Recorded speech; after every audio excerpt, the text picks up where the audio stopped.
idol, meron tayong biniling fuse dito. So papalit tayo ng fuse sa rice cooker. Thermal fuse to. Yan. So pagka sa rice cooker mga idol ay 10 ampere, 185 degrees. Ayan. So ito yung order ko. So dito siya nakakabit sa likod.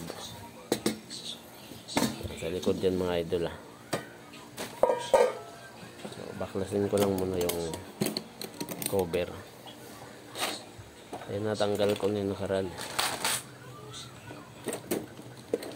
Ayan tayo ng tools.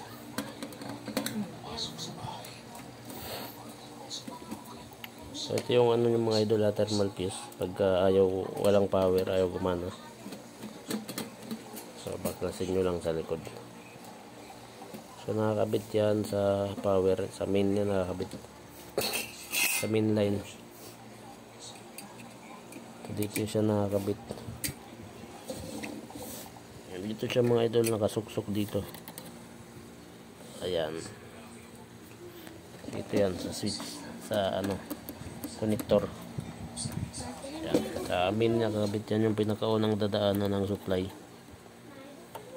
So pag walang power, matic putol po yan. Open na open. So dito yan nakakonect, nakatornilyo yan dito. Yan, hapabilog. Tapos ito nakasuksok naman to doon. So meron siyang cover na yan, guma. Para hindi mag-short. So buksan ko muna itong binili ko. Yan, so ikakabit ko lang itong mga idol kasi ito yung sira. Ito yung bago. Okay. Yan. Yan.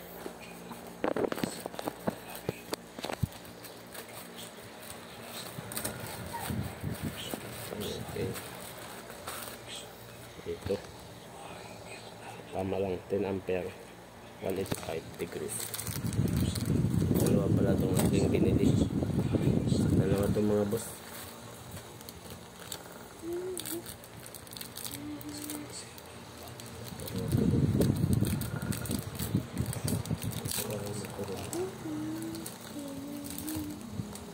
Okay.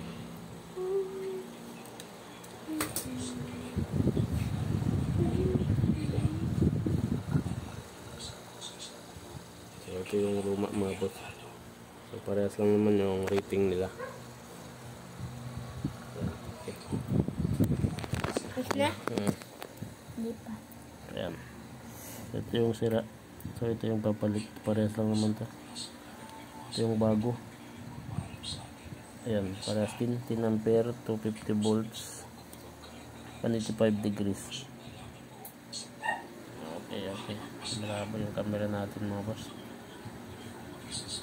Pero ito yung sira. 250 volts. So parehas lang. Parehas lang mga boss. So ikakabit ko muna. Gawan ko muna siya ng paraan kasi magkaiba yung ano nila. Nandito. Magkaiba yung dulo para may suksok. Ilipat ko muna tong clip nya. So ayusin ko lang ito mga idol.